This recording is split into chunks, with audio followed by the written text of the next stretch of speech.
எல்லாருக்கும் hi, welcome to அபியின் உலகம்.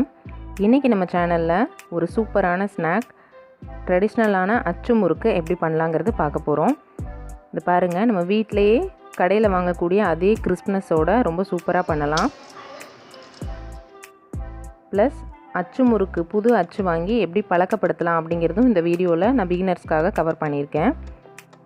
So எல்லாத்தையுமே தெரிஞ்சுக்கிறதுக்கு வீடியோவை எண்டு வர பாருங்கள். அச்சு முறுக்கு செய்ய தேவையான பொருள்கள், இதோட மெஷர்மெண்ட்ஸ் எல்லாமே டிஸ்கிரிப்ஷன் பாக்ஸில் கிளியராக கொடுத்துருக்கேன், செக் பண்ணிக்கோங்க. ஃபஸ்ட்டு நமக்கு பச்சரிசி மாவு தேவை. நான் இன்றைக்கி 200 கிராம் பச்சரிசி மாவு எடுத்திருக்கேன். இது 1 கப் இருக்கக்கூடிய மாவு. நீங்கள் வீட்டிலையே நம்ம அரைச்சி வச்சுருக்கக்கூடிய அரிசி மாவோ இல்லை கடைகளில் இன்ஸ்டண்ட்டாக வாங்கக்கூடிய பச்சரிசி மாவோ எடுத்து உபயோகப்படுத்திக்கலாம். இது வறுக்கணும் அப்படிங்கிறதெல்லாம் கிடையாது, டைரெக்டாகவே அப்படியே எடுத்து சேர்த்துக்கலாம். நான் இன்றைக்கி இது கூட மைதா மாவு சேர்த்து செய்ய போகிறேன். நீங்கள் உங்களுக்கு தேவைன்னா மைதா மாவு சேர்த்துக்கோங்க, இல்லை முழுக்க பச்சரிசி மாவு கூட எடுத்துக்கலாம். இது கூட 1/2 கப் இருக்கக்கூடிய மைதா, இது 100 கிராம் இருக்கக்கூடிய மைதா மாவை இதை அப்படியே சேர்த்துக்கலாம். மைதா சேர்த்து செய்கிறப்ப முறுக்கு நமக்கு நல்லா லைட்டாக கிடைக்கும், அதனால தான் மைதா சேர்க்குறது. இது உங்களோட ஆப்ஷன் தான், வேணும்னா சேர்த்துக்கோங்க, இல்லாட்டி முழுக்க பச்சரிசி மாவில் செஞ்சுக்கலாம். இந்த அளவு இருக்கக்கூடிய மாவுக்கு நமக்கு 1/2 கப் சுகர் சரியாக இருக்கும். எந்த கப்பில் அரிசி மாவு மைதா எல்லாமே அளந்துக்கிறீங்களோ அதே கப்பில் சுகர் அளந்துட்டு கூட ஒரு 4 ஏலக்காய் சேர்த்து நல்லா மிக்சியில் பவுடர் பண்ணி எடுத்து வச்சுருக்கேன். ஏலக்காய் தூள் சேர்க்குறத விட இந்த மாதிரி ஃப்ரெஷ்ஷாக ஏலக்காய் சேர்த்து சுகரை பவுடர் பண்ணி சேர்த்திங்கன்னா நல்லா வாசனையாக இருக்கும். இன்றைக்கி நான் இந்த முறுக்குக்கு தேங்காய் பால் யூஸ் பண்ணிக்க போகிறேன். நீங்கள் வேணும்னா தேங்காய் பால் சேருங்க, இல்லாட்டி தண்ணி சேர்த்து மிக்ஸ் பண்ணி கூட நம்ம முறுக்கு பண்ணலாம். 1/2 மூடி தேங்காய் எடுத்து அதை நல்லா பால் பிழிஞ்சு எடுத்து வச்சுருக்கேன். இது முதல் தேங்காய் பால். 2வது 3வது இருக்கக்கூடிய தேங்காய் பால் தனியாக எடுத்து வச்சுருக்கேன். இது முதல்ல சேர்த்துட்டு அதுக்கப்புறம் தேவைக்கேற்ப அந்த மீதி 2 பாலும் நம்ம சேர்த்துக்கலாம். அளவு பார்த்திங்கன்னா 1 கப் பச்சரிசி மாவு, 1/2 கப் மைதா மாவு, 1/2 கப் சுகர், 1/2 மூடி இருக்கக்கூடிய தேங்காயோட பால். நம்ம சேனலுக்காக இன்றைக்கி நான் ஃப்ரெஷ்ஷான புது முறுக்கு அச்சு எடுத்து யூஸ் பண்ண போகிறேன்.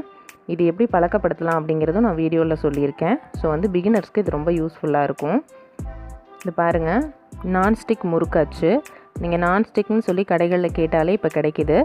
இரும்பு பயன்படுத்தி செய்கிறத விட நம்ம முதல் பண்ண போகிறோம் அப்படிங்கிறப்ப நீங்கள் நான்ஸ்டிக் பயன்படுத்தி செய்யுங்க, ஒட்டாமல் வரும், தைரியமாக செய்யலாம்.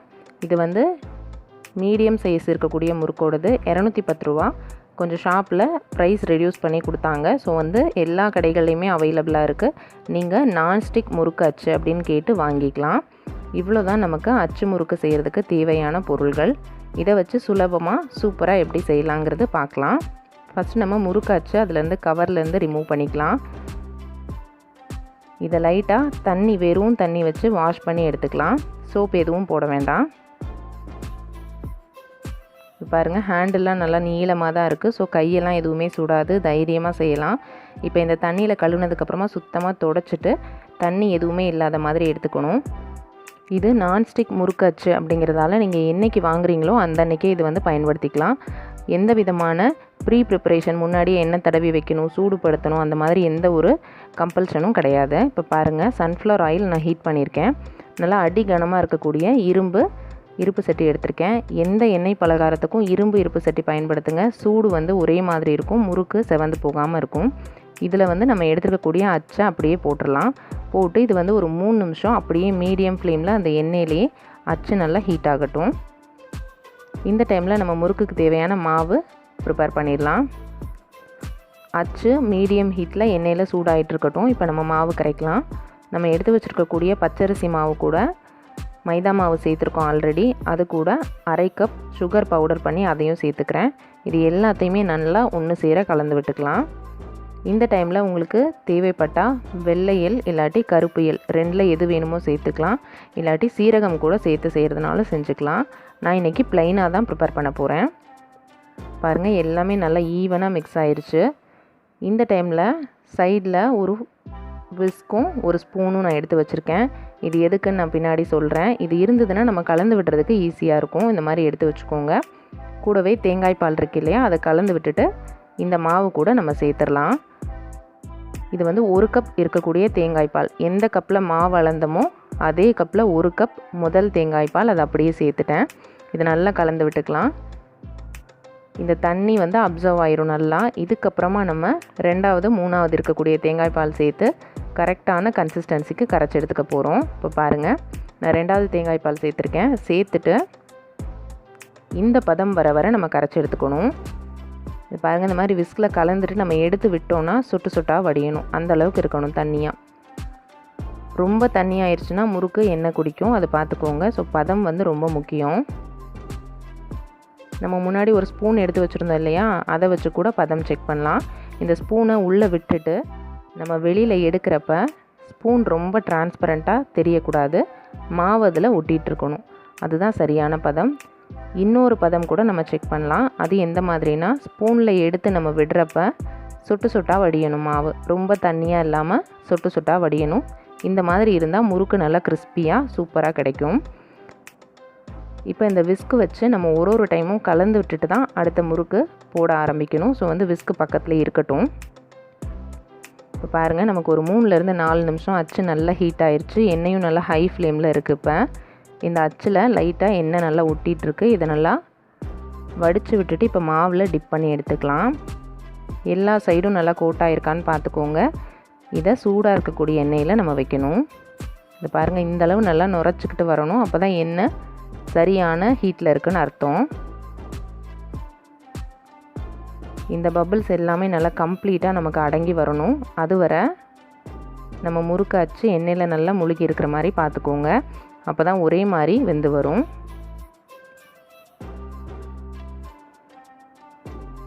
பாருங்கள், இப்போ நல்லா முறுக்கு வெந்தாச்சு. இப்போ அச்சை லைட்டாக ஆட்டினாலே போதும், அழகாக முறுக்கு தனியாக கலண்டு வந்துடும்.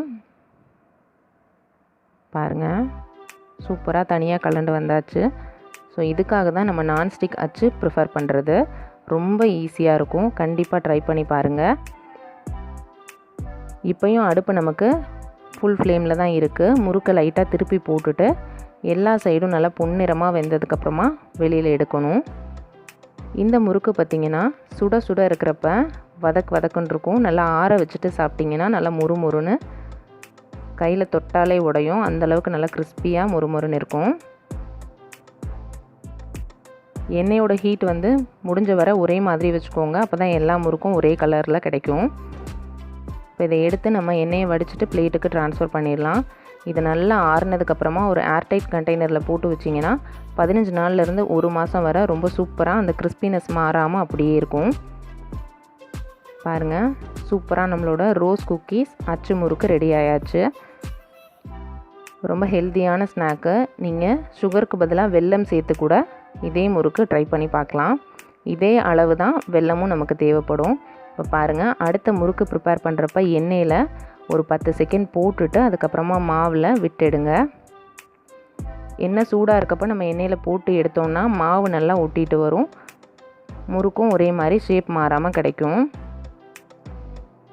ஸோ ஒரு முறுக்கு போடுறப்பையும் அச்சை வந்து எண்ணெயில் ஒரு 10 செகண்ட் சூடான எண்ணெயில் போட்டுட்டு முறுக்கு மாவில் டிப் பண்ணி போடுங்க.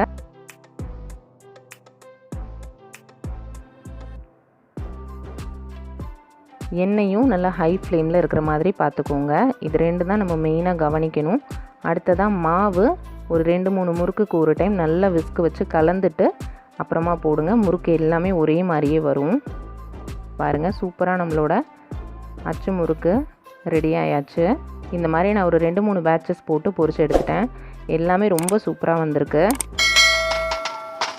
இது பாருங்கள், நம்ம தட்டினாலே இந்த மாதிரி டக்குன்னு சவுண்டு வரும். ஆற வச்சு ஸ்டோர் பண்ணுங்கள், நல்லா கிறிஸ்பியாக இருக்கும். கடையிலலாம் வாங்குறத விட ஒரு படி டேஸ்ட் வந்து ரொம்ப சூப்பராகவே இருந்தது. பத்தாததுக்கு நம்ம தேங்காய் பால் வேறு சேர்த்து செஞ்சுருக்குறோம். ஸோ அதோட வாசனையும் நல்லா தூக்குது. ரொம்ப நல்லாயிருக்கு. கண்டிப்பாக எல்லாருமே ட்ரை பண்ண வேண்டிய ஒரு ரெசிபி. பாருங்கள், எவ்வளோ நல்லா க்ரன்ச்சியாக இருக்குதுன்னு பாருங்கள். குழந்தைங்களாம் ரொம்ப லைக் பண்ணி சாப்பிடுவாங்க. ஏன் நிறைய பெரியவங்களுக்கு கூட இந்த அச்சு முறுக்கு ரொம்ப பிடிச்ச ஒரு ரெசிபி. ரொம்ப ஈஸியாகவே வீட்டில் முறுக்கு அச்சு இருந்தால் நம்ம வீட்டில் ப்ரிப்பேர் பண்ணிடலாம். இரும்பு அச்சு பார்த்திங்கன்னா நம்ம முதல்ல அடுப்பில் ஹீட் பண்ணணும், அதுக்கப்புறம் எண்ணெய் தடவி மறுபடியும் ஹீட் பண்ணணும். ஸோ இந்த மாதிரி ப்ராசஸ் அதிகம்.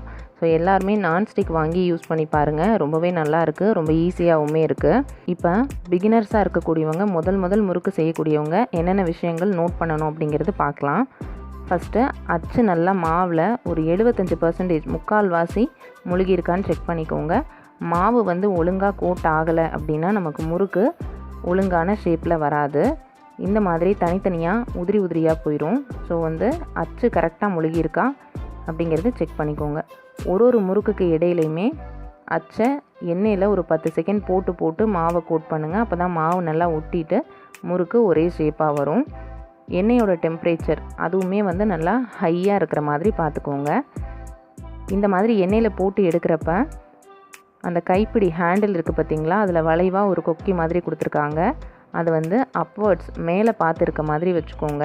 ஏன்னா அந்த குக்கியில் ஒரு சின்ன கேப் இருக்குது. ஸோ வந்து நீங்கள் அதை கீழ் நோக்கி வச்சுருந்தீங்கன்னா டக்குன்னு அந்த அச்சு கலண்டு எண்ணெயில் விழுந்துடும், அப்படி இல்லைன்னா மாவில் விழுந்துடும். ஸோ ரெண்டுமே நமக்கு வந்து ரிஸ்க் தான். அதனால் முடிஞ்ச வரை கலண்டு விழுகாத மாதிரி மேலே பார்த்த மாதிரி அந்த குக்கியை வச்சுக்கோங்க. மாவை ஒரு டைமும் கலந்து விட்டுட்டு முறுக்கு போடுங்க. இவ்வளோ தான் நம்ம கவனிக்க வேண்டியது.